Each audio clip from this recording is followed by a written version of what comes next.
수요 로마서 성경 공부 이제 거의 막바지를 향해 가고 있습니다.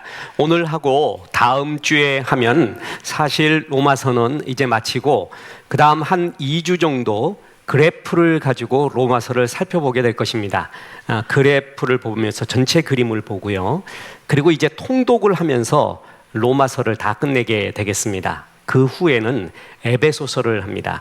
로마서와 갈라디아서를 축약해 놓은 것이 에베소서고, 저는 만약에 성도에게 또 처음 예수를 접하는 사람한테 성경의 한 권만 성경 공부하라 그러면 저는 에베소서를 하겠습니다.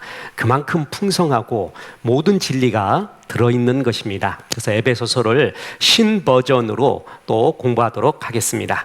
자, 우리가 로마서 계속 보면서 대개들 거의 모든 로마서의 주석서나 주해서에 보면은 16장을 그냥 넘어가는 경우가 많습니다.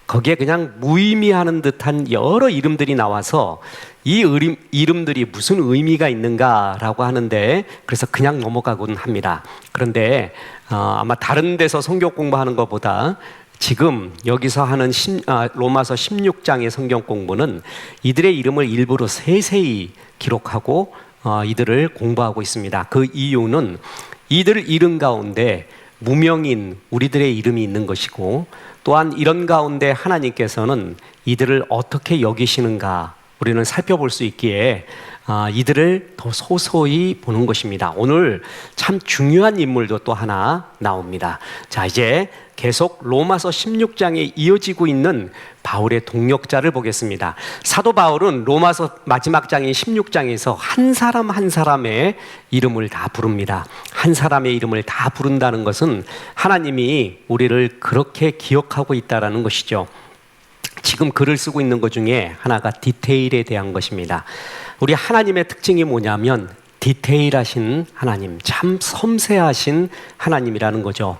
우리의 머리털 하나도 다 세신 바 되었다고 말했습니다. 노아의 방주를 지을 때도, 성막을 지을 때도 치수까지, 규격까지 세세하게 말씀하시는 디테일한 하나님, 또한 디테일한 예수님. 이 디테일을 놓쳐버리면 큰 거를 놓쳐버리게 됩니다. 대개 사람이 넘어지는 것은 눈앞에 있는 태산 때문에 넘어지는 게 아니라 발 앞에 있는 돌무리에 넘어지게 되는 것이죠. 가정도, 교회도, 인생도, 사업도 디테일을 소중하게 여기지 않으면 무너지는 것을 굉장히 많이 봅니다. 하나님은 로마서 16장에 디테일하게 이들의 이름을 기록하고 있습니다. 브리스길라와 아굴라, 에베네도, 마리아, 안드로니고와 유니아 30명에 가까운 인물들이 등장하고 하나님은 이들을 기억하고 있고, 바울도 말합니다. 나는 결코 혼자 사역하지 않았고 이들과 동역하였다. 이렇게 고백하고 있는 겁니다. 교회는 그리스도의 몸이고 우리는 그의 지체라고 했죠. 이게 교회에 대한 굉장히 중요한 이러한 정의입니다. 하나하나가 다 소중하다는 거죠. 하나하나가 전부 몸을 이루고 있는 지체라는 것입니다. 그래서 손이 발 없이 걸어갈 수 없고 눈이 귀 없이 세상을 온전히 이해할 수 없듯이 우리는 서로 없이는 이해할 수가 없습니다. 그래서 서로가 소중한 존재라고 말하는데, 로마서 16장에 동역자의 이름을 기록하시고 이들의 수고를 기록한 것은 단순한 이런 인사말이 아니라 동역자들이 정말 소중하다. 바울의 뒷받침이 되고 바울의 뿌리가 되고 미랄이 된 사람들이 동역자라는 겁니다. 우리는 모두가 바울이 될 수는 없습니다. 근데 하나님은 바울의 동역자가 되게 만들어주셨죠. 하나님이 쓰시는 것마다 다 다릅니다. 그것은 참 독특합니다. 저 같은 사람은 풀타임으로 주의 일을 하잖아요. 이것은 특별한 사명, 성별된 봉사자로서의 사명을 받아야 됩니다. 그렇지 않고 그냥 막 들어오게 되면 자기를 죽이고 이웃을 다 죽이게 됩니다. 사명 속에서 이 일을 감당하죠. 그것은 하나님의 특별한 섭리이고요. 모든 사람이 그렇게 살 수가 없잖아요. 그래서 하나님은 이런 사람은 이렇게, 저런 사람은 저렇게 쓰고 있습니다. 바울과 같이 풀타임으로 온 하나님의 나라를 위해 헌신한 사람이 있는가 하면 그를 도와주는 동력자들을 하나님이 세웠고, 우리는 자, 예를 들어 선교사라 그러면 가는 선교사, 보내는 선교사 얘기했듯이 사역도 사역을 하는 자, 후원하는 자, 같이 하는 자, 여러 부류로 하나님께서 나를 택하시고 인도하신 것을 볼 수가 있습니다. 다시 말합니다. 우리는 바울은 될 수 없지만 바울의 동력자가 될 수는 있다라는 것입니다. 자, 로마서 16장 12절에 주 안에서 수고한 두루베나와 두루보사에게 문안하라. 주 안에서 많이 수고하고 사랑하는 머시에게 문안하라. 두루베나, 두루보사. 이게 두루라고 나왔죠? 둘 다. 그래서 성경은 이 사람을 쌍둥이 자매가 아닌가 이렇게 봅니다. 전부 헬라 여성의 이름이고요. 아름다운, 정교한, 섬세한이라는 뜻을 갖고 있습니다. 그래서 혹시 이들은 귀족이 아닌가, 로마 황실의 여인이 아닌가 라고 말합니다. 그냥 이름들을 보면은 당시 문헌하고 비교를 하는 거예요.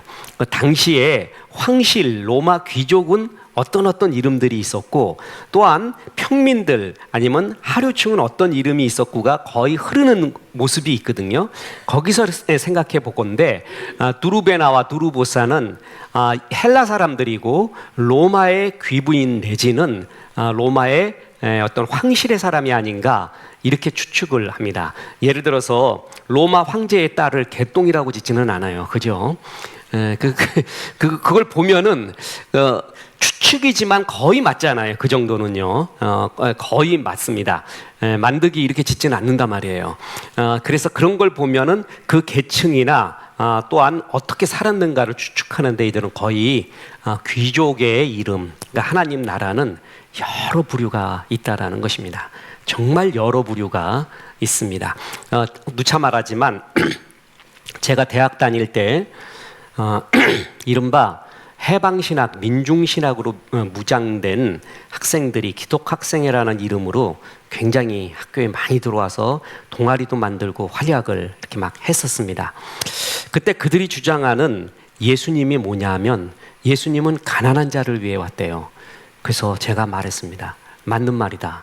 그러나 그것은 반만 맞는 말이다. 예수님은 우리 모두를 위해 왔지 가난한 자를 위해 온 게 아니다.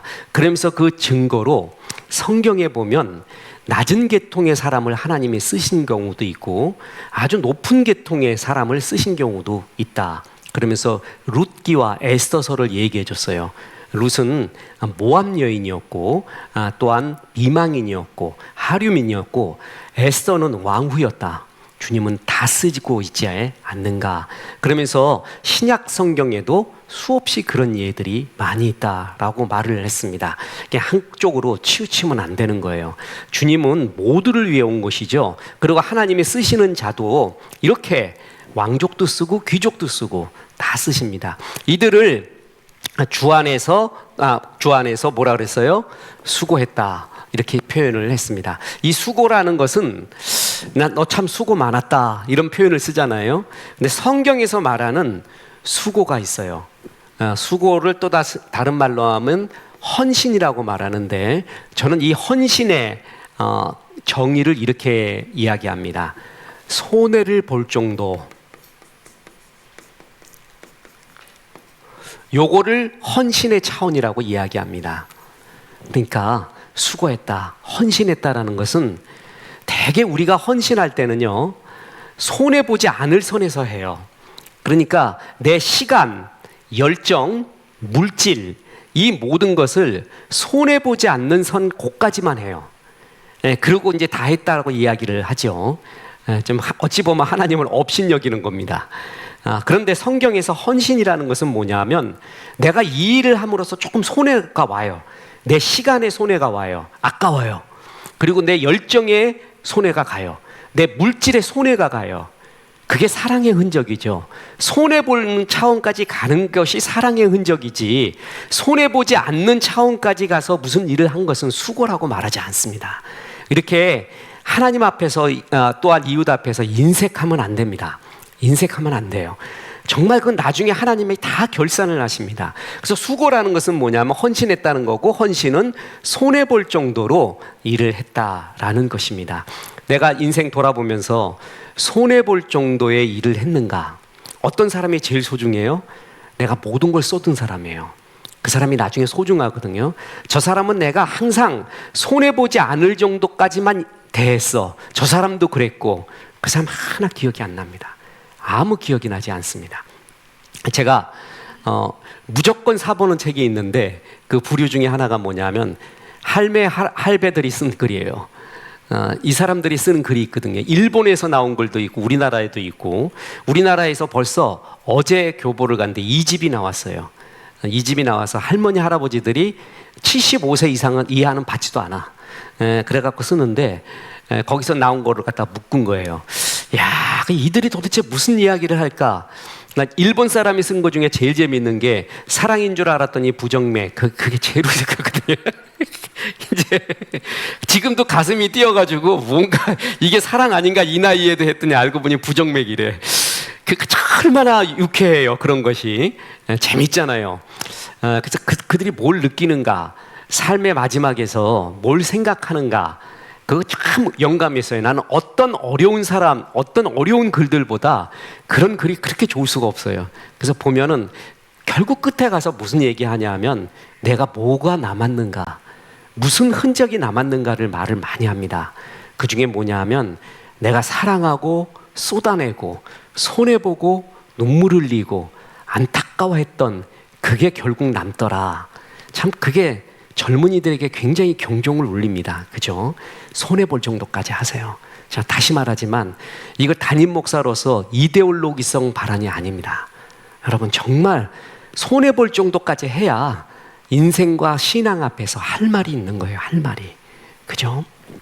자, 그래서 수고했다. 그런데 이제 또 하나 누가 나오냐면 버시가 나와요. 이 버시. 그 사람은 그냥 수고한 게 아니라 뭐라고요? 많이 수고하고 사랑했다. 이렇게 표현을 쓰고 있습니다. 자, 버시는 그리스어로 페르시아 사람이라는 뜻입니다. 동방 사람. 지금 여러분 페르시아, 동방 그러면은 지금 어느 나라, 정확하게 싱크로가 일치되는 건 아니지만 이란이라고 보면 됩니다. 이란. 여러분 이란이 막강한 나라입니다. 동양과 서양을 잇는 나라고요. 우리가 지금 배우는 역사는 거의 서구 중심적 역사관이죠. 배워온 주류 역사 학계도 거의 서구에서 배워온 역사관을 배워온 분들입니다. 그래서 우리가 책을 보고 하는 것도 거의 서구 중심적, 미국, 유럽 중심적 역사관인데 이런 동양 또 무슬림 또 이런 역사관으로 보잖아요. 그럼 또 다른 것이 보이기도 합니다. 그 중에 아주 막강한 게 이란, 페르시아 쪽입니다. 사실 서구가 페르시아한테 크게 이겨본 적이 없습니다. 서구의 역사는 깨지는 역사였고요. 훈족, 특히 훈족에게 아주 박살이 난 역사였습니다. 자, 그래서 미루어 보건대 이방 출신이 아닌가. 당시 로마 제국 안에는 이방 여자들이 많이 있었습니다. 바울은 그를 가리켜 주 안에서 많이 수고했다. 그리고 사랑을 받는 존재다. 이렇게 쓰고 있습니다. 참 많이 수고했다. 네가 많이 손해도 봤다. 너는 인생 앞에서 할 말이 있다. 너는 참 얕게 살았다. 그러니 친구도 없지. 그리고 하나님 앞에 할 말도 없지. 이렇게 살아서는 안 됩니다. 정말 나이 들어갈수록 스토리를 남겨야 돼요. 하나님이 내게 주신 것은 스펙을 쌓으라는 게 아니라 스토리를 남기라는 거예요. 주신 것 갖고 스토리를 남겨야 됩니다. 그러기 위해서 너도 참 많이 하나님 나라 위에 수고했다. 이런 말을 많이 들어야 합니다. 자, 이제 또 아주 중요한 16장에서 나오는 어찌 보면 제일 중요한 인물이 나옵니다. 주 안에서 택함을 입은 루포와 그의 어머니에게 문안하라. 그런데 바울은 뭐라고 말하냐면 그 어머니, 루포의 어머니는 곧 내 어머니라. 참, 그러니까 바울은 영적 아들이 있었어요. 디모데, 디도, 오네시모 이렇게 말합니다. 그런데 영적인 어머니도 있었대요. 아버지가 없는 게 조금 서운합니다. 근데 이제 어머니가 있었는데 루포의 어머니가 내 어머니다. 이렇게까지 표현하고 있습니다. 자, 루포라는 이름은 신약 성경에 2번 등장하는데 보세요. 여기서 로마서 16장에 나왔죠.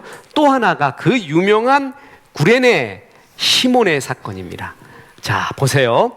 마침 알렉산더와 루포의 아버지 구레네 사람 시몬이 시골로부터 와서 지나가는데 그들이 그를 억지로 같이 가게 하여 예수의 십자가를 지우고. 자, 구레네 시몬 우리가 잘 알잖아요.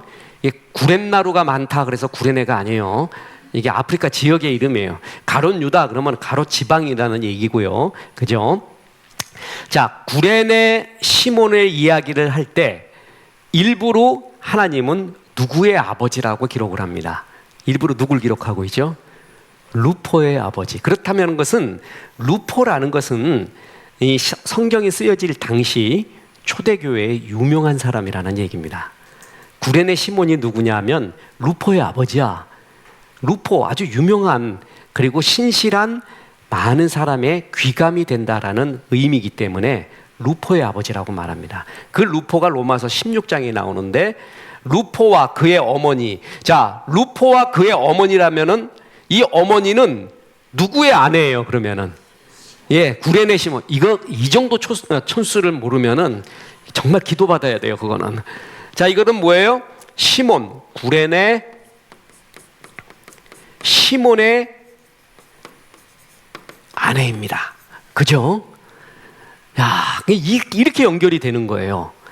그러면서 구레네 시몬 이야기를 하면서 시골로부터 와서 이게 아프리카, 북아프리카 지역이에요. 지나가는데, 유월절 때문에 지나가는데 그들이 로마 병정이 그를 억지로 같이 가게 하여 예수의 십자가를 지운 사건. 자, 어떻게 해요? 억지로라는 사건이 나옵니다. 자, 이게 굉장히 중요한 키워드입니다.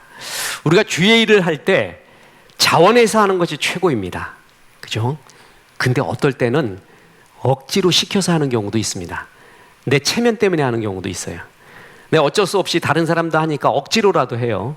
목사님이 그건 부탁합니다. 그러니까 억지로라도 해요. 억지로라도 하는 것이 얼마나 큰 복인가를 여기서 보여주고 있는 거예요. 안 하는 것보다 100배 낫다는 거죠. 자, 보세요.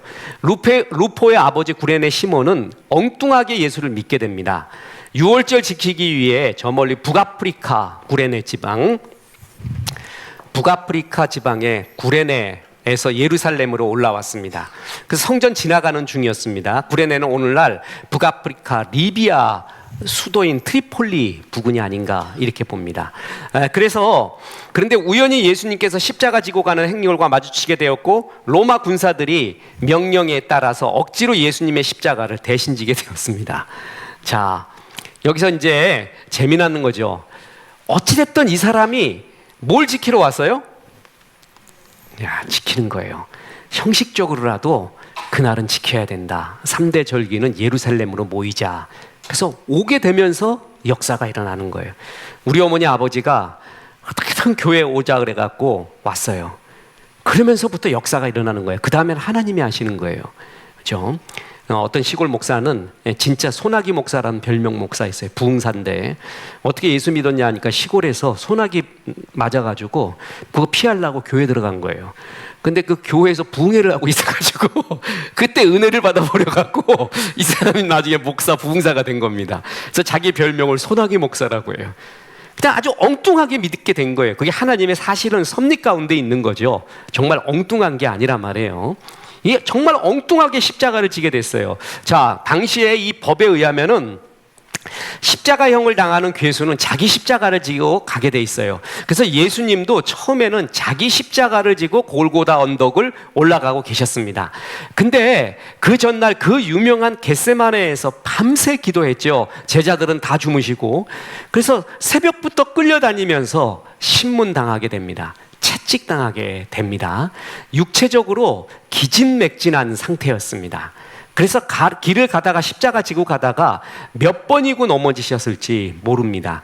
그런 가운데 마침 구레네 사람 시몬이 시골에서 올라와 그 길을 가고 있었는데, 자, 구경하고 있었을지도 모르죠. 이때 로마 병정이 시몬을 붙잡아 억지로 예수님의 십자가를 지게 했습니다. 자, 거부해도 되는데 거부를 못합니다. 왜냐하면은 당시 로마 군인에게는 피정복민을 언제든지 강제로 부려도 된다는 권한이 있었습니다. 여러분, 그 영화에 보면은 미국의 캅스들 있잖아요. 그 형사들이 아무차나 막 갖고 타잖아요. 범인 쫓는다고. 그게 권한이거든요. 권한. 그러니까 어쩔 수 없어요. 진짜 막 범인 바로 저기 가는데 대책이 없어요. 그냥 아무차나 타고 끌고 가는 거예요. 이런 권한을 줬듯이 로마 군인은 공적인 일을 수행함에 있어서 이 공적인 일이 잘 안 되게 되겠어요. 예를 들어서 예수님이 십자가 지고 가는데 쓰러져 갖고 못 일어나. 채찍질하면 더 죽어버리죠. 그러면 골고다에 가서 십자가에 박혀야 되는데 여기서 죽을 수도 있는 거예요. 그건 로마 병정의 책임입니다. 그러니까 어떻게 해요? 피정복민 중에서 아무나 하나 택해가지고 좀 건장한 사람이죠. 좀 피부빛도 이게 북아프리카 출신이니까 좀 구릿빛이기도 하고 건장하기도 하고 그렇게 보였나 봅니다. 그러니까 아그야 네가 와라. 그래가지고 십자가를 지게 한 겁니다. 그러면 이것은 반드시 뭐를 해야 돼요? 복종해야 됩니다. 이게 공적인 일에 그런 거예요. 로마 군인이 사적으로 나 담배 피우는데 담배 좀 사와라 이 정도는 안 돼요. 근데 공적인 일을 함에 있어서는 피정복, 그 국가의 백성들을 급하게 막 사용할 수 있는 그런 권한이 있었습니다. 그렇기 때문에 십자가 지라 그러면은 할 수 없이 지는 거예요. 이 사람 입장에서는 참 재수 없는 날이다 이거예요. 내가 정말 재수 없는 날이다. 어느 목사님이 예수를 만난 사람이라는 책을 썼는데 전부 1인칭 시점으로 썼어요. 1인칭. 그러니까 예를 들어 구레네 시몬이 예수를 만났다. 그는 어떻게 했다라고 3인칭으로 되게 쓰는데 구레네 시몬 입장에서 썼어요. 나는 북아프리카에서 왔다. 어쩌고 저쩌고 막 쓰다가 그 구레네 시몬의 예수 만난 사람의 주제가 뭐냐면 더럽게 재수 없는 날이에요. 정말 재수 없게 이렇게 만나가지고 그 십자가를 지게 된 겁니다. 전에 내려오는 이야기에 따르면 예수님께서 총 14번 골고다 가시는데 넘어지셨다고 합니다. 그 중에 5번 멈춘 지점에서 시몬이 예수님 대신 십자가를 지게 된 겁니다. 자, 구레네 시몬의 입장에 보면은 빌라도 법정에 있었던 그 많은 군중도 있고 골고다 언덕길 좌우에서 구경하는 수많은 사람들도 있었는데 왜 하필이면 멀리 아프리카에서 올라온 나한테 이런 일이 벌어지는가? 이것도 아프리카에서 왔다 이거. 아프리카에서 그 유대인들이 책임지라 그래 그걸. 근데 나는 지금 뭐야 아프리카에서 왔는데 이 예루살렘 사람들이 책임져야지. 정말 재수 없는 날이다 이렇게 생각할 수가 있었다는 거죠. 근데 이게 정말 주의 섭리였던 것입니다. 그날 이후로 인생이 완전히 바뀌게 됩니다. 그 구체적인 회심의 순간은 성경이 기록하고 있지 않습니다. 어떻게 해서 구레네 시몬이 회심하고 그의 아들 루포, 구레네 시몬의 아내가 바울의 어머니가 될 정도로 신실한 신앙의 집안이 됐는지는 과정은 모릅니다. 그런데 뭐가 있냐 하면은 아마도 성경학자들이 추측을 하는 거예요. 자, 여러분 몸으로 같이 하는 거는 생각으로 하는 것과 굉장히 다릅니다. 제가 인문학 하나님께 4집을 쓰면서 인공지능에 대해 썼잖아요. 그 인공지능이 못하는 것, 인간만이 가지고 있는 것 사실 거의 없습니다. 다 가져갔습니다. 그러니까 나는 창의력과 공감 능력은 인간이 가지고 있는 줄 알았어요. 근데 그것도 인공지능이 가지고 갔습니다. 그가 인공지능이 공감 능력이 있는 건 아니에요. 창의력도 있는 건 아니에요. 그런데 우리가 보기에 그가 공감 능력이 있는 것처럼 보이고 창의력이 있는 것처럼 보이고 셀프 컨셔스니스, 자기가 스스로 결정하는 자의식이 있는 것처럼 보여요. 그러면 있는 거하고 똑같은 거예요. 그런데 인공지능이 못하는 게 딱 2가지. 저는 딱 2가지만 얘기했습니다. 하나가 뭐냐 하면 첫째는 예배입니다. 인공지능은 예배 드릴 수는 없습니다. 예배는 하나님의 형상대로 지음받은 인간만이 드릴 수 있는 최고의 영광입니다. 또 하나, 인공지능은 몸으로 느끼는 것을 말하지 못합니다. 인공지능은 몸이 없습니다. 앞으로 우리가 한 100년 정도 지나서 터미네이터 같은 진짜 몸까지 가는 인공지능이 가지고 있을런지 몰라요. 근데 몸도 인간은 아니잖아요. 인간이 느끼는 땀, 눈물, 피, 열정, 고민, 아름다움, 인공지능은 모릅니다. 그러니까 인공지능이 지금 모르는 게 인간이 몸으로 하는 거예요. 몸으로 느끼는 거는 아직 못하고 있습니다. 몸으로 하잖아요. 그럼 굉장히 다릅니다. 여러분이 지금 로마서를 여기서 듣고 있지 않습니까? 오는 발걸음, 가는 발걸음, 끝나고 밥 먹는 거, 여기서의 눈빛, 이게 아우라예요. 아우라는 딴 데서 느낄 수가 없습니다. 그 자리에 있어야지만이 느끼는 그 무엇, 그게 아우라라고 합니다. 저는 차선책으로 방송이 필요합니다. 방송 예배가 필요한 경우가 많이 있습니다. 그것은 차선책이지 최선책이 아닙니다. 몸으로 느끼고 몸으로 봉사하고 몸으로 함께하는 것이 인간이 가장 각인이 되는 것입니다. 이 구레네 시몬은 몸으로 십자가를 지고 가죠. 그럼 옆에 누가 계셨을까요? 예수님이 계시는 거죠. 아마 수고한다 그 소리 한마디 했을까요? 안 했을까요? 네, 그건 모르겠어요. 그러니까 이런 복음서 이야기를 할 때, 이야기를 우리가 통독을 할 때 굉장히 중요한 것 중에 하나가 뭐냐면 그 속으로 진짜 들어가야 돼요. 그걸 신학 용어로 스침 레벤, 삶의 정황이라고 하는데 진짜 그때 한번 들어가 보세요. 들어가서 생각을 해보세요. 그러면 굉장히 다른 것들이 나와요. 이게 이제 독서를 하면은 인문학적 소양 속에서 들어가서 거기서 느끼는 심리, 느낌, 모든 것도 다 생각하게 되는 힘이 나오거든요. 예수님이 한마디 하셨을까? 저는 그랬을 수도 있다고 보는데 그는 십자가를 지고 가면서 십자가 처형장까지 가면서 막달라 마리아, 예수님의 어머니 마리아, 사도 요한 이런 사람들과 맞닥뜨리게 되죠. 그리고 또 하나 그곳에서 아주 중요한 사람 하나 있는데 로마의 백부장입니다. 그러니까 백부장, 천부장 이런 거는 100명의 군사를 거느리고 있다, 1000명의 군사를 거느리고 있다 이렇게 생각하면 돼요. 근데 사실 로마의 핵심, 로마 군단의 핵심은 백부장에 있습니다. 100명 가지고 있는 이른바 중대장이죠. 지금으로 따지면 중대장인데 중대장이 가장 막강합니다. 그러니까 이들이 힘이 막강하죠. 그 백부장이 예수님이 죽으셨을 때 운명할 때 이야기했던 게 있습니다. 이 사람은 진실로 하나님의 아들이었도다. 이것을 속으로 말했으면 모르죠. 아마 고백을 했나 봐요. 이런 이야기들을 구레네 시몬이 들었을 수도 있고 그곳에 모여 있었던 마리아, 막달라 마리아, 어머니 마리아 이런 사람들을 보고 또한 요한 사도도 보게 됩니다. 그리고 아마 예수님이 옆에 가면서 예수님의 숨결, 예수님의 그 지치신 몸으로 감에도 불구하고 하나님의 아들이신 그 아우라, 그 어떤 느낌, 그런 게 전해왔을 수도 있습니다. 그것이 구레네 시몬이 예수를 믿게 된 계기가 아닌가 이렇게 추측들을 합니다. 이처럼 그날의 십자가 앞에서 수많은 사람들이 인생의 방향을 바꾸게 되는데 구레네 시몬 또한 그 중에 하나였고 믿음의 길을 걷게 된 것이 아닌가. 그의 아내 그리고 아들 루포는 사도 바울의 편지 속에서 주 안에서 택함심을 입은 자. 자, 아까 버시 두루 자매 이런 사람들은 수고했다고 표현했잖아요. 수고를 했다고 표현했는데 이 루포의 아들 루포는 뭐라고 말했어요? 택함을 받았다라고까지 표현을 해요. 이것은 굉장히 특별한 사명을 의미합니다. 그러니까 우리 예를 들어 저같이 이렇게 목사의 길을 가는 사람을 성별된 봉사자라고 합니다. 성별된, 특별히 구별된 봉사자라고 이렇게 표현을 하거든요.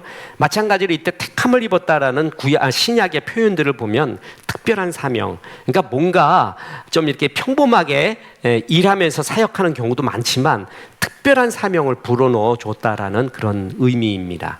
그래서 이런 믿음의 자녀가 됐고 또한 바울에게 내 어머니라고 이야기할 정도로 루포의 어머니 구레네 시몬의 아내가 그렇게 믿음의 집안이 된 것입니다. 그러니까 뭔가 결정적인 사건이 있기는 있었다라는 것입니다.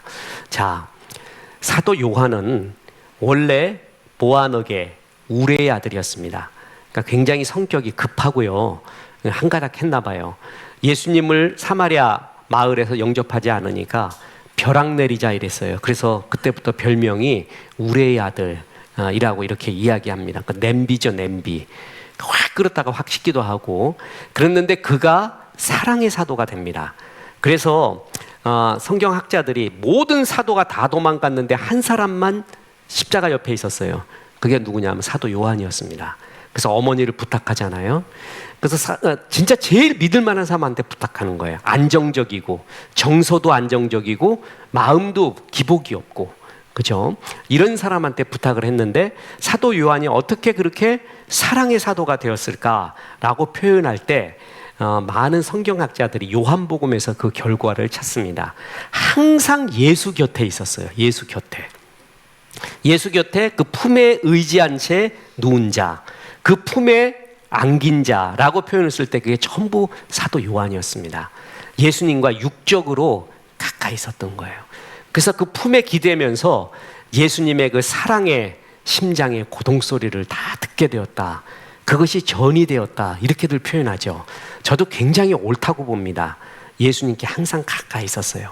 사람은 가까이 하는 것에 결정적인 영향을 받습니다. 이거는 예외가 없습니다. 무엇을 가까이 하느냐는 정말 중요합니다. 예수님을 육적으로 가까이 했더니 그 호흡을 느끼고 사랑을 느끼고 그리고 그 영성을 느끼고 아마도 구레네 시몬이 십자가 지고 가면서 그것을 느꼈을 것입니다. 그리고 나중에 믿음의 자녀가 된 다음엔 그랬을 거예요. 내가 처음부터 지었어야 되는데, 내가 예수님의 십자가를 처음부터 지고 갔어야 되는데, 정말 그날 억지로라도 진 게 얼마나 좋은가. 이게 정말 영광이었고 나는 그날 정말 재수없다고 생각을 했는데 그게 아니었구나. 정말 주의 섭리였구나 라는 것을 이렇게 느낄 수가 있었습니다. 제가 예수 영접한 날이, 날은 모르는데 장소는 뚜렷하게 합니다. 지금 정동에 있는 정동교회예요. 거기서 제가 이제 미션 스쿨을 나와서 중학교 때 부흥 집회, 전도 집회를 거기 하게 됐습니다. 그때 제가 뭐였냐면 주번이었어요. 주번. 여러분 그 주번 아세요? 당번 주번. 그래갖고 안 가도 돼요. 안 가도 돼서 그냥 주전자 들고 그냥 거기서 이렇게 주전자 들고 막 이렇게 하면 되는 거예요. 그래서 참 너무 좋다. 주번이 2명이 있었거든요. 당번이. 그래서 그놈하고 야 오늘 정말 넌 땡 잡았다. 애들 다 갔을 동안에 우리 한번 한을 풀자. 그때 또 내가 낭만이었거든요. 얼마나 놀기 하나는 끝내줬어. 별의별 거 갖고 다 놀았어. 유행도 내가 만들고. 그래가지고 이걸 했는데 주번 중에 이제 주번 나가갖고 이거 당번 하려고 딱 했더니 교감 선생님이 왔다리 갔다리 하시더니 니네 둘 보더니 지금 부흥 집회 있으니까 한 놈 가래. 한 놈이면 충분하대. 그래서 한 놈은 지키고 한 놈은 가라는 거야. 네가 가라. 난 놀고 싶어가지고 그랬는데 이놈이 안 가는 거예요. 결국 가위바위보를 했지. 가위바위보를 했는데 내가 진 거예요. 오늘 정말 재수없다. 정말 놀았어야 되는데 그러고 갔단 말이에요. 근데 그게 주번이 안 가도 되는 건데 하나님께서 가게끔 만드셨고 그날 주님 영접하게끔 했고, 지금 생각해보면 주님의 이 섭리에는 정말 어긋남이 없는 거구나. 내가 그때 이겼으면 나 목사도 안 됐어. 난 지금 내가 거기 계속 놀았어. 나 계속 노는 애였어. 내가 성적은 조금 올랐을 것 같아요. 56등에서 한 50등 정도까지는. 근데 그날로 완전히 내가 뒤집어진 거예요. 진짜 하루 사이에 뒤집어졌어요. 하루 사이에. 그게 하나님의 섭리였고, 구레네 시몬 같은 이야기 들어보면 옛날 그 생각이 나곤 합니다. 정말 주님을 진하게 만났구나. 그래서 온 집안이 전부 하나님을 잘 믿는 이런 집안이 되었습니다. 자, 다시 보세요. 주 안에서 택하심을 입은 루포와 그의 어머니에게 문안하라. 그의 어머니는 곧 내 어머니라. 이 정도로 명문 집안이 됩니다. 여러분, 최고 명문 집안은 예수 잘 믿는 집안입니다. 자, 억지로라도 순종하잖아요. 그럼 하나님이 그 순종을 귀하게 여긴다는 겁니다. 이런 예가 구약에도 있습니다. 그 구약이 뭐냐면 오벳 에돔 이야기입니다. 자, 오벳 에돔이라는 것은 뭐냐면 에돔의 자식이라는 뜻입니다. 에돔의 자식. 그래서 이름이 별로 안 좋죠? 성경 이름으로 하나님의 자녀 이래도 뭐 여호수아 그러면은 야 이런 거 들어간 건 야훼라는 뜻이에요. 야, 이사야 뭐 이런 것들은 예레미야 이런 것은 야훼 하나님을 뜻하는 건데 에돔이 들어가요. 에돔. 그러니까 에돔의 자녀라는 뜻이에요. 이게 굉장히 천민이라는 거죠. 유대인 입장에서는. 오벳 에돔이 똑같습니다. 다윗이 하나님의 언약궤를 예루살렘으로 옮겨오게 합니다. 그때 웃사가 궤를 만졌어요. 그래서는 안 되는 거거든요. 그래서 죽었습니다. 그래서 이 언약궤가 소중한 거지만 전부 무서워했어요. 이거 갖고 있으면 잘못하면 다 죽게 될 수도 있겠다. 그때 다윗이 억지로 맡긴 데가 어디냐면 오벳 에돔입니다. 그러니까 억지로 맡긴 거. 오벳 에돔이 내가 자원해서 내가 믿음으로 하겠습니다 이럴 리는 없고, 그래서 그냥 다윗이 맡겨버린 거예요. 잠깐 보관해라. 그런데 죽은 사건이 있잖아요. 죽은 사건. 이것은 뭐 나중에 성경적 이야기니까 주제가 아니니까 생략하고. 그럼 자기도 무서운 거예요.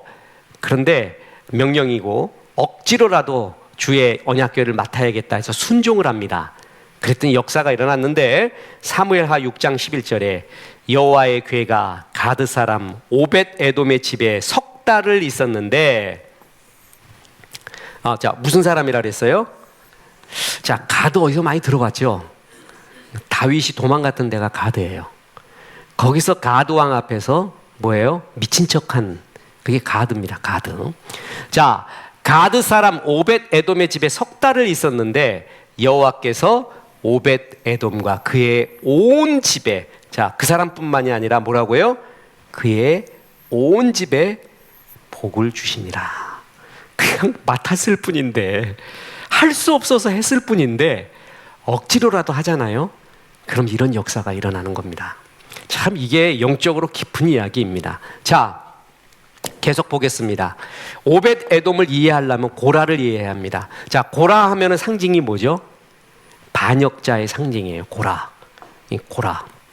그래서 모세에게 반역을 일으켜서 땅이 갈라졌죠. 그래서 그 무리가 전부 죽습니다. 근데 고라의 후손들은 조상과는 다른 길을 걷게 됩니다.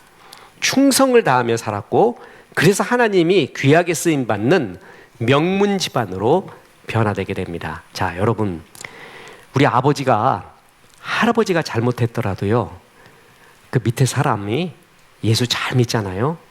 그러면 다 끊어지게 됐습니다. 가게에 흐르는 저주를 끊어라. 잘못된 말이에요. 이미 끊어졌어요. 그 끊는 주술적인 기도나 주술적인 예배 할 필요 없습니다. 우리나라 사람은 참 주술적인 게 많아요. 우리 습성이 그런 게 많아서 그런 얘기하면 솔깃해 와요. 니네 집안에 이런 것이 흘러, 이런 것이 흐르고, 너 조상 몇 대 보면 비명행사 그렇게 많잖아. 니네 집안이 뭐 이렇게 해서 또 비명행사 했다며. 너 누가 극단적인 선택했다며. 왜 그런 줄 알아? 그 니네 집에 흐르는, 가게에 흐르는 저주가 있기 때문에 그래. 그거 안 끊으면 큰일 나. 하나님의 이름으로 끊어야 돼. 이런 거 할 때 특히 우리나라 사람들은 솔깃합니다. 그래서 굉장히 영적인 그 무엇이 있는 것 같이 이렇게 이야기를 합니다. 잘못됐습니다. 정말 잘못된 이야기예요. 여러분, 아브라함을 믿음의 조상으로 택했죠. 그러니까 아브라함의 아버지가 뭐죠? 뭐 하는 사람이었어요? 우상 만드는 집이었어요. 무당집이었단 말이에요. 그런데 아브라함이 하나님의 택함을 받고 이제 갈대아 우르를 떠나서 순례의 길을 가게 됩니다. 그때 우리 아버지의 죄를 하나님이 용서해 달라고 하면서 그가 제단을 쌓거나 그런 저주를 끊는 기도를 했거나 없습니다. 그냥 하나님의 이름으로 떠났으면 그걸로 끝나는 거예요. 죄와 사망의 법에서 너희를 해방한 것이지 하고 있고 할 것이다가 아니에요. 이미 끝난 거예요. 그거는. 그래서 그런 거에 매이지 마십시오. 정말 매이지 마십시오. 정말 우리나라 한때 유행처럼 흘러갔던 가게에 흐르는 저주, 정말 잘못된 말입니다. 그거 옳지 않습니다. 이미 끊어졌습니다. 자, 고라 정말 잘못됐어요. 근데 그 후손들이 고라의 행위를 반복하면 그 저주가 임하는 거예요. 그런데 예수 잘 믿어, 하나님 잘 믿었어요. 끊어져 버렸어요. 그 대표적인 집안이 오벳 에돔, 고라의 후손입니다.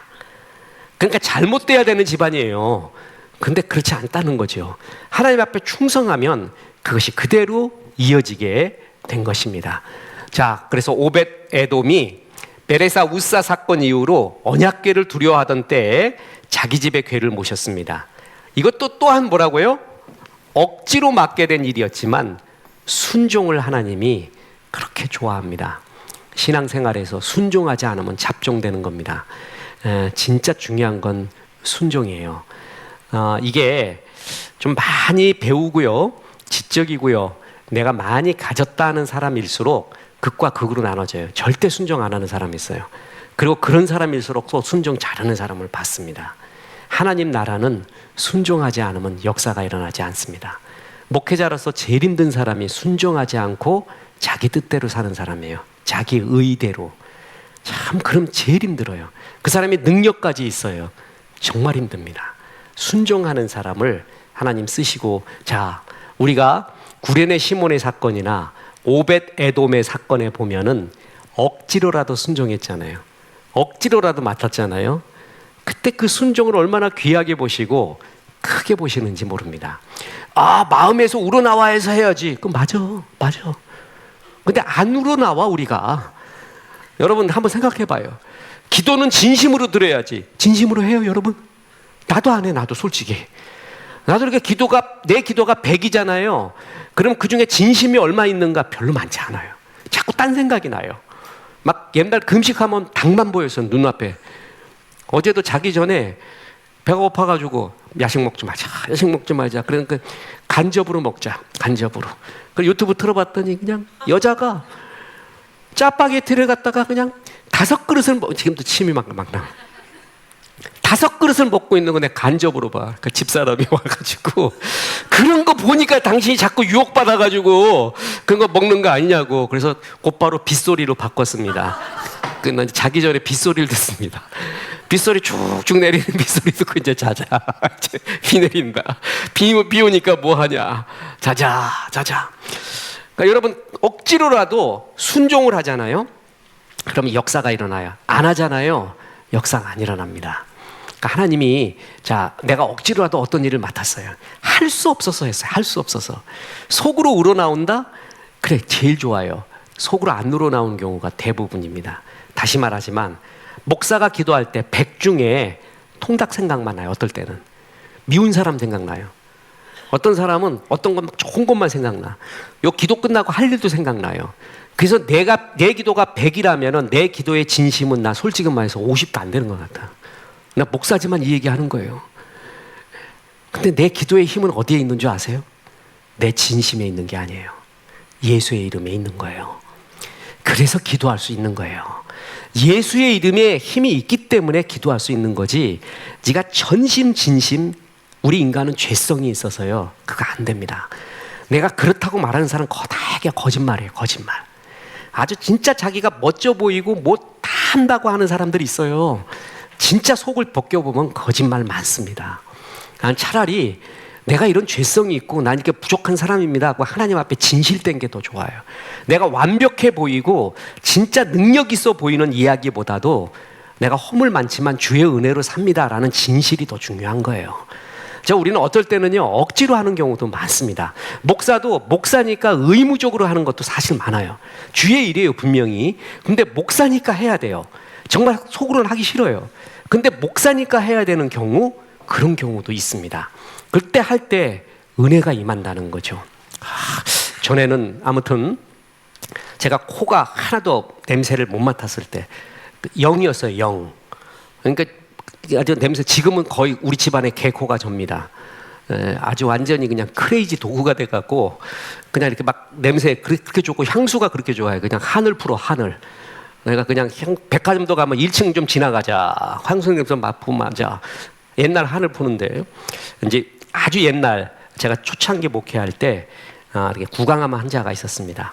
말기였습니다. 그래서 목사님 마지막 기도를 부탁한대요. 그래서 이제 병원에 신방을 갔습니다. 그랬더니 담당 의사와 가족들조차도 그 환자를 보기가 꺼려하는 거예요. 외모도 그렇고요. 너무 악취가 나서 전부 이렇게 수건으로 이렇게 막고 있고 그러고 있었습니다. 나는 목사잖아요. 그래서 당연히 가야 되는 신방. 그래서 갔어요. 갔더니 진짜 몰골도 그렇고, 근데 난 냄새가 안 나. 그래갖고 그렇게 탁 의연하게 이러니까 나중에 이제 거기 환우 가족들이 역시 목사님 다르지. 이거 내가 뭔데 냄새가 안 나니까 나는. 그래가지고 아주 능력 있고 거룩하게 기도를 했습니다. 근데 하나님이 이 사람 위해 기도해 줘야 된다라는 그러한 마음, 그리고 당연히 기도해주고, 그래서 이렇게 기도를 이렇게 했어요. 그래서 하나님, 성도님, 홍길동 성도님, 지금 당신은 죄인이었고 하나님을 떠났고, 하나님을 떠난 죄고 현실에서 수없이 범한 죄도 많았습니다. 이 두 죄를 짊어지고 예수님이 십자가에 죽으셨습니다. 그걸 받아들이면 지금 하나님의 자녀가 됩니다. 천국 가십니다. 이건 한 20초에 끝내야 돼요. 마지막 임종 때는요. 그죠? 그래서 만약에 이 예수님 받아들이려면은 고백을 하거나, 고백을 못하면 눈을 깜빡이십시오. 눈도 깜빡이지 못하면은 마음으로 고백하십시오. 이랬단 말이에요. 그리고 이렇게 옆에서 기도를 하는데 이분이 또 기적을 일으킨 거예요. 옆으로 싹 얼굴을 돌리는 거예요. 이렇게. 그래서 나하고 딱 도킹이 됐습니다. 그래서 조금 힘들었죠. 사실 인간적으로 보면 힘들었어요. 그때 깜짝 놀래거나 막 손수건으로 닦거나 그러면 그 은혜 다 떨어지는 거예요. 그래서 탁 입고 그냥 요란하게 그냥 이렇게 기도해주고, 표시였잖아요. 그죠? 표식. 이런 게 얼마나 좋습니까? 근데 어떨 때는 힘든 일, 굳은 일, 내가 목사가 아니면 이런 일은 볼 일도 없다. 볼 수도 없고, 그리고 아니면 안 하고 싶다. 그런 것도 있을 경우도 있어요. 근데 목사기 때문에 해요. 그러면 억지로라도 순종을 하잖아요? 그럼 역사가 일어나요. 정말 신기해요. 신기하고, 그때 그 은혜라는 것은 이루 말할 수가 없습니다. 정말 그때의 은혜는 이루 말할 수가 없습니다. 아무튼 크게 큰 환자나 어떤 어려운 일이 있을 때 대신해서 목사가 가가지고 어떤 일을 할 때도 있습니다. 초창기에 그런 경우 많았습니다. 그래서 이렇게 대신해서 하거나 막 굳은 일을 할 때, 이게 인간적으로는 하기도 어려운 일이지만 억지로라도 하잖아요. 그러면 이루 말할 수 없는 은혜의 역사. 저는 임종기도 때의 최고의 역사는 우리 최원자 권사님, 남편이신 박경태 성도님인가? 아무튼 가난 말기로 일주일째 말씀도 못하고 숨도 끊어져 가고, 그때가 정말 기억에 납니다. 숨도 다 끊어져 가서 권사님이 부탁해요. 마지막 기도를 좀 부탁한다고. 아내가 그런 말 할 때 얼마나 마음이 그렇겠습니까? 마음을 정리하고. 그래서 이제 그분에게도, 박성도에게도 이제 복음을 똑같이 전했습니다. 그래서 만약에 주님을 영접하려면 눈 깜빡이시거나 아니면 마음으로 고백하십시오. 이랬거든요. 이분이 거기 있는 사람 다 놀라 자빠졌다니까. 아멘 할렐루야 목사님 감사합니다 하고 소리를 확 지르는 거예요. 죽어가던 사람이. 그러고 돌아가셨어요. 이야, 그건 진짜 지금 생각해도요, 내가 그 집에 신반만 가잖아요. 그럼 아직도 그 얘기해요. 우리 아버지 그랬고 내 남편 그랬고, 그때 그 하나님의 살아계심을 가족 모두가 체험한 거예요. 소리를 퍽 지른 거야, 죽어가던 사람이. 그러더니 소천을 하셨어요. 그래서 이런 일도 있구나. 만약에 목사가 바쁘다고, 또한 힘든 일 하기 싫다고 그런 거를 안 했어요. 만약에 안 했다고 쳐보세요. 뭐 어떻게 되겠어요? 역사가 안 일어나는 거죠. 억지로라도 순종을 할 때 역사가 일어나고 은혜가 일어나고, 정말 주의 복이 일어난다라는 것을 알 수가 있습니다. 구레네 시몬, 오벳 에돔 전부 그렇게 은혜를 받은 겁니다. 여러분, 억지로라도 주의 일이 맡겨질 때 순종하십시오. 그때 진짜 역사가 일어나게 됩니다. 자, 그래서 오벳 에돔은 당시 비천한 사람으로 여겨졌던 것 같습니다. 가드 지역이라 그랬죠. 자, 가드는 뭐예요? 도망자들의 마지막 흘러가는 험지였어요. 그래서 다윗도 더 이상 갈 데가 없어갖고 어디로 갔어요? 다윗으로 그렇죠. 가드로 간 거예요. 거기서 미친 척까지 했잖아요. 그러니까 블레셋 사람들이 사는 곳이자 당시로는 막장 인생들이 머무는 그런 곳이 가드 지역이었습니다. 자, 또 오벳 에돔이라는 말도 에돔의 종이야. 에돔의 종. 이게 참 말의 뜻이 괴롭잖아요. 어떤 신앙적인 말이 아니라 그게 하나님의 종이 돼야 되는데 에돔, 그것도 에돔은 에서의 후예 아니에요? 그러니까 정통으로 여기지 않는 에돔 족속, 나중에 하나님의 심판을 받게 되죠. 에돔 족속이. 그러니까 그럼 에돔 족속의 종이다. 오늘날은 말하면 이게 개똥이 만드기 뭐 이런 식으로 굉장히 비천한 사람이었습니다. 그런데 그가 하나님의 은혜로 언약궤 맡은 다음부터 역사가 일어나게 된 겁니다. 주님이 이렇게 억지로라도 하는 순종을 그렇게 좋아합니다. 그래서 하나님의 역사를 체험하게 됩니다. 또한 바울은 루포의 어머니를 자신의 어머니라고 부르죠. 영적인 아들인 디모데, 디도, 오네시모, 그리고 영적인 어머니, 이렇게 하나님 안에서는 혈육의 사랑과는 다른 깊은 사랑이 있다라는 겁니다. 여러분, 혈육의 자녀를 사랑하는 거는요, 나중에 상급이 없습니다. 왜냐하면 그거는 당연하기 때문에 그래요. 무당도 자기 딸 되게 사랑하는 거 알죠? 말도 못하게 사랑합니다. 거의 목숨을 내어주면서까지 사랑을 하죠.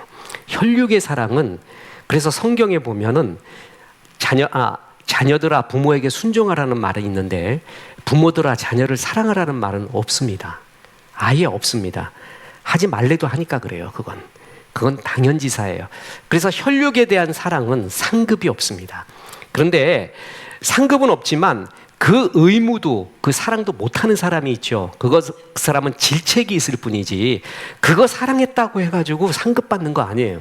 근데 진짜 상급은 뭐냐면 혈육이 아닌 것을 사랑했을 때, 그때는 본능을 벗어나는 거거든요. 주의 사랑으로 사랑하는 것입니다. 이럴 때는 정말 하나님의 은혜 가운데 큰 은혜가 임하게 됩니다. 바울은 혈육이 아님에도 불구하고 루포의 어머니, 구레네 시몬의 아내의 손길에서 어머니의 마음을 느낀 것이죠. 그래서 영적인 어머니다라고 말합니다. 혈육으로는 어머니가 나를 낳은 사람이지만 영적인 어머니는 나를 일으킨 사람입니다. 다를 수 있습니다. 엄마는 정말 사랑하죠. 근데 진짜 나를 세워준 사람, 엄마가 아닐 수도 있어요. 그죠? 내가 몸이 아팠을 때 우리 교회 성도님들이 막 기도해주고 그랬습니다. 그랬더니 우리 어머니가 그래요. 네 애미보다 낫다. 그래서 애미가 못하는 걸 그렇게 잘해주고 정말 고맙다. 그러니까 엄마는 참 위대하죠. 그런 면에서. 내가 신학교의 길로 가니까 그 다음날 절을 끊고 새벽 기도를 시작하세요. 그게 엄마예요, 엄마. 저 붙다고 뭐 필요 없어. 내 자식 가니까 그건 이제 끝나는 거예요. 고민도 안 하고 그냥 딱 끊어버려요. 뭐 가끔 가는 절이었지만 딱 끊어버리고 그 다음날부터 새벽 기도 가세요. 그래서 자식이 오늘도 너를 위해서 기도 넣었다 그래서 엄마 기도 넣었다 그러지 말고 그 불교에서 쓰는 말이거든요. 기도문에 갖고 이렇게 넣어주고 이러는 거. 그거 하지 말고 기도했다 그러면 돼. 그러니까 이제 알았다. 그러면서 어머니가 그랬죠. 날 낳아주지만 신앙적인 얘기 하잖아요. 그러면 안 통하는 게 너무 많아요. 아직도 모르시는 것도 너무 많고 그냥 그런데 철저한 자식을 위한 기복신앙이죠. 그냥 자식 잘 되게 해달라는 거야. 기도 시작 그러면은 밥 먹기 전에 기도하라 그러면 누구 잘 되게 해주고 누구 잘 되게 해주고 다 잘 되게 해달래. 엄마는 그거밖에 기도할 게 없는 거예요. 그런데 또 영적인 어머니는 다르죠. 이렇듯이 바울에게는 이러한 복이 있었습니다. 자, 아순그리고와 블레곤과 허메와 바드로바와 허마와 및 그들과 함께 있는 형제들, 이걸 기억하십시오. 이들이 누군지는 잘 모릅니다. 그런데 하나님께서 이들을 기록할 때는 수고했다, 사랑하는 자들아, 이런 표현을 안 쓰죠. 그러니까 굉장히 얼마나 세밀한가 아시겠어요? 바울이 희피 보는 게 아니에요. 수고도 그냥 수고가 아니라 뭐라고요? 많이 수고했다. 택함을 받았다. 자, 보세요. 많이 수고했다. 내가 사랑하는. 이런 호칭을 받은 사람하고 그냥 이름이라도 있어요. 근데 이 사람이 중요한 것은 뭐냐 하면은 그들과 함께 있는 형제들이라는 표현입니다. 이게 이른바 초대교회에 있었던 가정교회, 가정 소그룹이라는 것이죠. 그러니까 아마도 성경학자들은 뭘 기억하냐 하면은 루포와 그 어머니이잖아요. 그러니까 이런 가정 소그룹의 리더였을 것이다라고 표현됩니다. 그러니까 이들이 거기에 다 포함된 사람이다, 이렇게 추측을 하고 있습니다. 자, 이들은 대부분 헬라식 이름으로 이방 출신의 성도였을 가능성이 많이 있습니다. 자, 이들은 소그룹 혹은 가정 공동체, 다시 말해서 그들과 함께 있는 형제들이라는 것은 뭐냐면 지금 너희들만 위해 기도하는 게 아니라 너희들 함께 있는 사람들, 가정 공동체, 소그룹을 말하고 있는 거예요. 그러니까 교회는 예배예요. 그 다음에 건전한 소그룹이에요. 이 굉장히 중요한 겁니다. 이걸 가리켜 뭐 흔히들 두 날개라고 표현하는데 그 소그룹에서는 리더가 굉장히 중요합니다. 목사 정도 되는 리더가 필요해요. 그런 소그룹 리더가 아마 루포와 그 어머니가 아니었을까, 이렇게 표현을 하고 있습니다. 그래서 이들은 철저한 가정교회 전체를 향한 인사라고 볼 수 있고, 하나님은 무명으로 그러나 신실하게 섬기는 주의 종들을 기억하고 있습니다. 15절에 보면 빌롤로고와 율리아와 또 네레오와 그의 자매와 올름바와 그들과 함께 있는, 자, 여기도 뭐라고 표현되어 있어요? 그들과 함께 있는 모든 성도. 다시 말해서 뭐냐 하면은 이들은 하나의 공동체 또는 가정교회를 이루고 있었을 가능성이 높다라는 것입니다. 그래서 아마 이들을 이름을 기록한 게 루포의 어머니가 그 주된 역할을 하고, 그 루포의 가정이 로마 교회의 중심적 역할을 하고 그 주변에 있는 성도들을 기록한 것이 아닌가, 이렇게 얘기하고 있습니다. 그러니까 보세요. 그 다른 사람들은 전부 주 안에서 수고한, 많이 수고한, 사랑하는, 이런 표현을 썼잖아요. 근데 이 사람들을 이름을 쓸 때는 이름만 기록하고 그들과 함께 있는 이라는 이름을 썼어요. 그 얘기는 뭐냐면 이들도 중요하지만 그들과 함께 있는 공동체에 방점을 두고 있는 거거든요. 그러니까 로마 교회는 그런 공동체들이 많이 모여 있었다라는 이야기입니다. 아마 그 중심 역할을 이러한 루포의 가정이 하지 않았을까, 이렇게 추측을 하는 것입니다. 바울은 로마에 직접 가지 않았음에도 개별 이름들을 기억하고 문안하고 있습니다. 바울이 참 세밀합니다. 그래서 하나 한 사람 한 사람이 섬기는 것을 다 기억하고 있습니다. 난 특히 아무튼 소름 돋는 게 사랑하는, 그리고 수고한, 많이 수고한, 이런 표현들이 세밀하다는 것이죠. 하나님은 세밀한 하나님이십니다. 예수님도 얼마나 정밀하고 디테일하셨냐 하면은 사람을 고칠 때 일률적으로 고치지 않았습니다. 어떤 사람은 말씀으로, 어떤 사람은 손을 잡음으로, 어떤 사람은 그 눈에다가 진흙도 이겨놓고 귀에다가도 당신 혀도 놓고, 이런 터치를 통해서 사람마다 다르게 했습니다. 굉장히 디테일하신 하나님, 예수님이라는 것이죠. 이렇게 우리가 하고 있는 일을 머리털마저 다 세고 있으면서 세밀하게 보고 있는 하나님입니다. 그래서 하나님이 나중에 이제 우리가 이 나이가 되면, 이제 여러분 우리가 30 아니에요 지금 평균, 그죠? 후반전 된 거예요. 후반전 때는요, 첫째가 의미입니다. 전반전 때는 생존을 위해 살아왔어요. 내 자리매김을 위해서. 후반전 때도 그러면 안 됩니다. 후반전은 정말 의미를 쫓아야 됩니다. 내가 남길 자국이 뭔가, 나의 의미가 무엇인가, 나를 왜 불렀는가. 전반전 같이 욕심과 이생의 자랑과 정욕으로 살면 안 됩니다. 후반전은 의미를 쫓아야 돼요. 얼마 남지 않았습니다. 그리고 또 하나가 건강입니다. 건강하셔야 됩니다. 이렇게 후반전 막기 위해서 중요한 것이, 내가 이제 하나님 앞에 이런 어떻게 기억되는 존재일까? 하나님은 오늘 말씀에도 세밀하게 다 보고 계시는데 나는 어떤 존재인가? 난 주 앞에 손에 한 번 안 본 정말 야가 빠진 인색한 존재인가? 별 생각 다 해보십시오. 말씀 앞에서. 그래서 내가 이제 남은 인생들은 의미 있게 쏟아야지. 할매들 글 보면은 전부 하나같이 말하는 게 인생의 허무, 또한 내가 누구였는가, 한 번만 다시 돌이켜주면 이러이러한 삶을 살겠는데 라는 후회, 그게 가득해요. 우리는 이것을 미리 알고 있습니다. 전도서를 미리 알고 있잖아요.